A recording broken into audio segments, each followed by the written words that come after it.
my name is Mary Beth Sato, and I'm the Contemporary Issues Chair for the Student Activities Council. And we partnered with the Political Science Department to put on this public policy forum.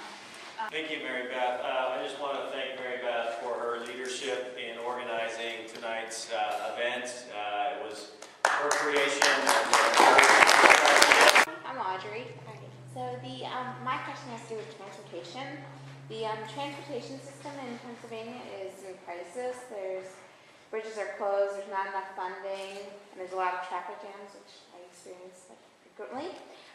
So what would you propose the state do to support infrastructure and transportation? Well, first of all, we do have 25,000 bridges in the state, and 6,000 of them are local bridges.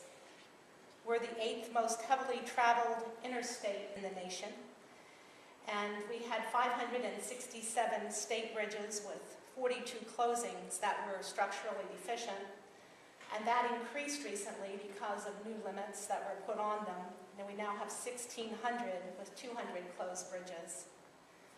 About 300 bridges per year become structurally deficient annually. What we have to do is prioritize those roads and bridges to see which ones have to be done first so that we can extend their life. We are the #1 state in the nation for structurally deficient bridges. PennDOT's total budget is $7.1 billion a year. From that, about half of it is used for construction and maintenance, with the first half going to things like the state police. Of that money that is reserved for roads and bridges and construction and maintenance, $1.68 million is spent for snow removal. Well, that means we're down to about $1.4 billion. And again, losing $1 billion equates to 25,000 jobs.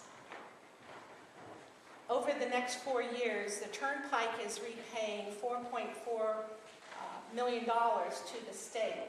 I think that money should be dedicated towards the roads and bridges. I think, again, with a natural upturn in the economy, we're going to have more money that we can dedicate to roads and bridges. I also know that the Senate had a tax that they were proposing on our fuel that was to be adjusted slightly, and that would also add additional funds to repair our roads and bridges.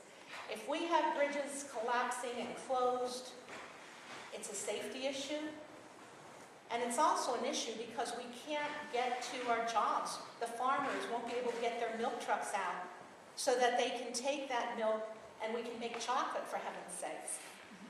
You understand what I'm saying. There's all kinds of ways we can raise the money. The important thing is that we work together as a team and we make transportation a top priority.